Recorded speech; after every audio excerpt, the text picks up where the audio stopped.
Hola, muchísimas gracias por estar una vez más viendo y escuchando nuestro humilde programa.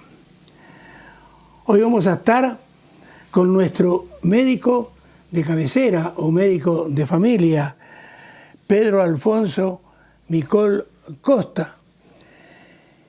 Y yo tengo grandes reminiscencias de lo que era allá por mediados del siglo XX nuestro médico de cabecera o de familia, que lo elegíamos nosotros. Un médico se recibía, un odontólogo, un arquitecto, un abogado, en fin. ¿Y qué era lo que hacían? Absolutamente, prácticamente todos hacían una chapa de bronce, la ponían en la puerta de su casa o en una oficina que alquilaban, y allí ponían médico dermatólogo, médico cardiólogo, lo que fuere, y las consultas se le llenaban. Es más, había gente, fíjense qué curiosidad, que vivía de lustrar esas placas de bronce, porque por cuadra, de esquina a esquina, como le llamábamos nosotros, habían, yo qué sé, decenas de estas placas de bronce, porque todo el que se recibía trabajaba particularmente. Era la época de las vacas gordas en Uruguay, o sea, en ese momento se llamaba la Suiza de América. Pero aquí, en España, el médico de cabecera, ¿cómo se elige? ¿Cómo llegamos? ¿Y cuál es el cometido del médico de cabecera? En lo que me es particular, desde hace años que me encuentro en España, me lo han cambiado sin quererlo una cantidad de veces. Buenas noches, Pedro. Buenas noches. Muchísimas gracias por estar con nosotros. No. ¿Cómo se llega en España a ser médico de cabecera? Y ya la pregunta de cómo elegirlo, creo que no se podría hacer porque uno no lo elige. Bueno, pues actualmente uno, siempre que los médicos tengan el cupo abierto, puede elegir cualquier médico del centro de salud al que pertenece. Eso es fácil, nada más que optar por uno y que lo conozca, que tenga amistad, que tenga buenas referencias y el paciente puede elegirlo, siempre que tenga el cupo abierto. Cuando tiene el cupo cerrado, es decir, que ya no se admiten más pacientes en ese médico, pues entonces ya tiene que elegir pues, de los demás médicos que están en el centro de salud que tienen el cupo todavía abierto. Pero es una iniciativa del propio paciente, no se la impone. Lo que pasa es que a veces ocurre que el médico que a lo mejor quiere el paciente por referencia y porque entoniza con él, tiene el cupo cerrado y entonces es cuando no puede ser enfermo de ese médico. Pedro, desde Uruguay, dos personas amigas, dos mujeres, dos muchachas bastante jóvenes, que están embarazadas, me han pedido, porque lo van a ver allí, que les hable de la tiroides y el embarazo, porque tienen problemas tiroideos. ¿Qué les puede decir al respecto?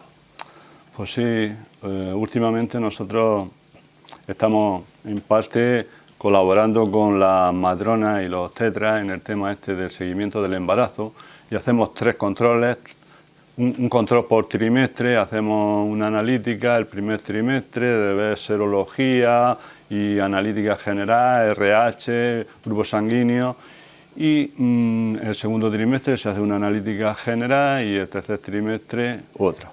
Entonces, lo que sí se está haciendo mucho hincapié ahora en el tema del tiroides, porque hay muchas pacientes que no tienen problemas de tiroides sin estar embarazadas, pero en cuanto se ponen en gestación, aparece que la TSH se sube, se dispara por encima de 3 y entonces el límite está en 3. La TSH siempre en el embarazo tiene que estar por debajo de 3 o en 3 como máximo, pero ya por encima hay que ponerle tratamiento con la levotirosina, por no decir nombres comerciales. Y esto es para evitar los problemas que en antaño se producía del llamado cretinismo o retraso mental que eran niños de baja estatura y con cierto grado de retraso mental. Entonces se intenta paliar y solucionar el tema ese con el tema del control del tiroides, y luego también, ya antes de quedarse embarazada, la tendencia actual es recetar preparados que llevan vitamina B12, ácido fólico y yodo, para así que la paciente tenga suficientes reservas de esas vitaminas y yodo para cuando se quede embarazada que no haya problemas en malformaciones a nivel del tubo neural, es decir, del sistema nervioso, cerebro, médula. Entonces, para controlar todo ese tema de la malformación, se está utilizando ya con un mes o dos antes de quedarse embarazada, ya estás tomando preparados de estos que llevan vitamina B12, ácido fólico y yodo. Y luego ya en el embarazo sigue tomándolas, pero empezamos a hacer controles sobre el tema de la TSH, la hormona esta que se puede disparar a veces, que son problemas del embarazo. Tienen, siempre hablándole a estas amigas uruguayas, tienen que ir seguido entonces a su médico de cabecera para que haga un seguimiento. Sí, que haga un seguimiento de la TSH y que siempre tiene que estar por debajo de 3. Y si se sube por encima de 3, pues hay que utilizar la levotirosina, que es el fármaco que frena la elevación de la TSH. Muy bien. Otro tema. Usted hará un par de horas en su consultorio, en el ambulatorio de Cedejín. Estuvo tomándome la tensión, porque soy hipertenso. Usted me recomendó desde hace mucho tiempo tomar enalapril, 1 por la mañana. Hoy me encontró un poquito hipertenso y me dijo que fuera a mi casa. Por supuesto le hice mucho caso y me tomara media pastilla más. Entonces quisiera que le hablara a la gente de las personas que tienen hipertensión, cuál es el tratamiento, cuál es el control y cuál es el seguimiento de esto. Pues las personas hipertensas son hipertensas o bien por el envejecimiento de las paredes y de las arterias, que van perdiendo con los años la elasticidad y se van poniendo más rígidas. Otras veces son hipertensas por problemas renales. Otras veces son la carga genética que a partir de cierta edad cae encima como la espada de Damocles en muchas familias y en muchos pacientes, que sus padres son hipertensos y el hijo, pues, a partir de los 30, 40 años se hace hipertenso. Y entonces, ya una vez hipertenso, pues lo que hay que evitar sobre todo es la sal. Los alimentos pobres en sal, el sodio es un hándicap que a veces los hipertensos no controlan, igual que los diabéticos no controlan el tema de lo dulce. Los hipertensos a veces les gusta mucho la sal y el tema de salado, y eso es un peligro total. Han salido muchos fármacos y muchas asociaciones de fármacos para tratar la tensión, y hoy es un problema que se controla muy bien, muy fácil. Y el tema de la prevención es la dieta, ejercicio,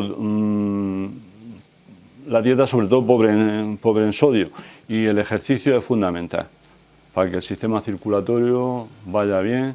Y el otro tema ya es el tratamiento médico, que hay una serie, ha salido varias familias de fármacos. Por ejemplo, están los ARA2, que son los antagonistas de los receptores de la angiotensina a nivel de riñón, los IECA, que son de los primeros que salieron, que son inhibidores de la enzima convertidora de la angiotensina. Luego están los calcio antagonistas, que bajan la tensión, pero sobre todo nos controlan muy bien la mínima, bajan muy bien la mínima, y los diuréticos. Entonces hoy han salido asociaciones de estos fármacos que controlan muy fácilmente la tensión, y es cuestión de que si quizás en un principio se utilizó un fármaco un poco dentro del escalón de los más bajos en potencia, pues si se descontrola, pues se le pone el siguiente escalón en asociaciones y fácilmente se controla muy bien la hipertensión hoy en día.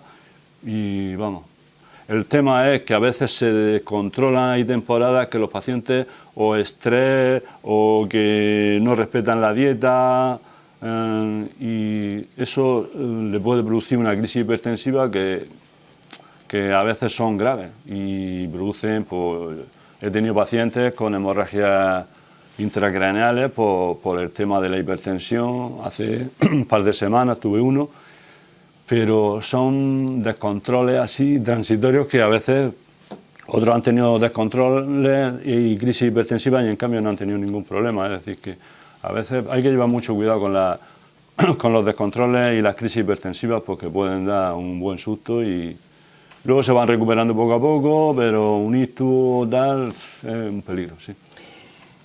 Pedro, es un grave problema entonces la desobediencia actual del paciente a lo que el médico le dice, y de ahí entonces todos estos problemas que le surgen prácticamente a diario en su consultorio.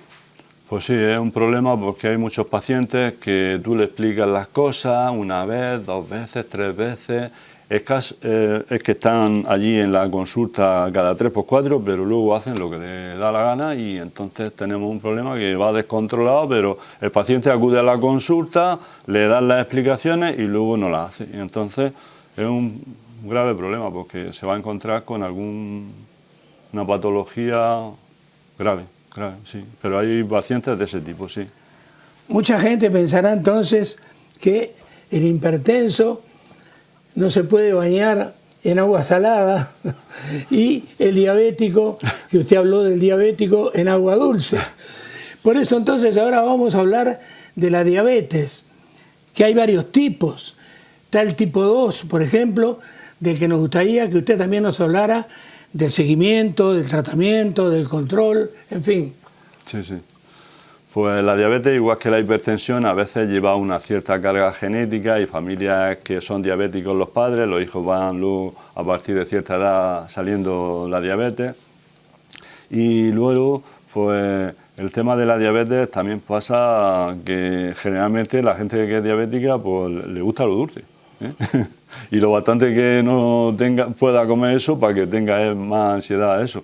Entonces se descontrolan también porque en alguna merendola o fiesta familiar o salida por ahí, pues comen dulce y luego pues vienen a la consulta pues por encima de 200 miligramos de glucosa, mililitros, y esta historia. Hoy han salido bastantes fármacos para esto y cada día están saliendo y van muy bien y se puede controlar bien si la persona hace ejercicio, quema azúcar y dieta. Entonces, pues han salido unos inhibidores de la dipeptidilpeptidasa 4, que esta enzima lo que hace es destruir la insulina que se segrega en el torrente circulatorio. Y entonces lo que hace es que han salido estos inhibidores que son la clistina, que bloquean estas sustancias que destruyen la insulina, y entonces la insulina tiene una vida media más larga y actúa durante más tiempo y favorece que baje el azúcar. Y son cómodos porque es una posología, una pastilla al día, una posología cada 12 horas o una cada 24 horas y va muy bien. Y la gente que hace dieta, ejercicio y toma esto, generalmente va con el azúcar bien controlado. Luego hay casos que el páncreas, generalmente son personas que el páncreas todavía le funciona y produce insulina, algo, no lo suficiente, pero hay personas que el páncreas no le funciona, no produce insulina y entonces pues pasamos a la diabetes tipo 1, insulino dependiente, y ya hay que utilizar insulina. Ahora bien, hay otro problema que es importantísimo, doctor. Nosotros tuvimos, por un lado, la suerte, por otro lado, doctor, la desgracia de haber estado dirigiendo fútbol en África. Digo la desgracia porque uno ve cosas que realmente le impactan por sobre todas las cosas, al tercer mundo. Entonces allí vi, inclusive en los jugadores que yo tenía en el equipo, en la ciudad de Orán, allí en Argelia, con problemas de anemia. Entonces, explíquele usted un poco a la gente cómo puede aparecer anemia en el cuerpo de un ser humano, los tipos de anemia que hay y el tratamiento que hay que seguir. Sí, mira, la anemia siempre se caracteriza por la disminución de la hemoglobina, el hematocrito, el volumen corpuscular medio, que puede estar según el tipo de anemia normal o bajo, entonces, y luego los glóbulos rojos o hematíes bajos. Hay varios tipos de anemia. Hay la anemia ferropénica por el déficit de hierro, que generalmente cursa con hemoglobina baja, y los hematíes son más pequeños del tamaño estándar. El volumen corpuscular medio es más pequeño que el tamaño estándar y por eso se le pone el apellido de anemia ferropénica. Luego está la anemia por déficit de normocítica, que esta anemia puede ser por déficit de ácido fólico, vitamina B12, asociado, y bueno, se trata con preparados que llevan esta vitamina B12 y el ácido fólico. Y luego están las anemias macrocíticas, que son siempre por déficit de la vitamina B12. Entonces ocurre que personas o no la ingieren o tienen un factor que tenemos en el estómago duodeno, que es el factor intrínseco de Kessler, que a veces muchas personas son deficitarias de este factor, que es el que coge la vitamina B12 y la pasa al torrente sanguíneo, y el déficit de este factor hace que esa persona, por mucha vitamina B12 que ingiera, pues no la asimila, y entonces se tiene que pinchar la vitamina B12 y se corrige la anemia. Otras veces pues por déficit de ingesta de esta vitamina, y con pastillas o preparados por vía oral se corrige la anemia esta macrocítica. Pero bueno, la anemia, no hay mucha anemia ahora. Para todas las personas, usted que hace años que está en esto, y ahora su hija, Sí. Que lo felicito, porque su hija hijo. acaba de terminar la carrera también, Sí, sí. cosa que nos congratula, por supuesto. Sí, tenemos 2 hijos. Y para todos, por igual, ¿es fácil comunicarse con el médico? ¿O usted ha visto diferentes posturas, digamos, en los pacientes que trata diariamente? Pues mira, con 31 años ya de carrera de tabla en la medicina, pues hemos visto de todo. Hemos visto de todo. Hay personas más accesibles, personas que son inaccesibles, personas medianamente accesibles.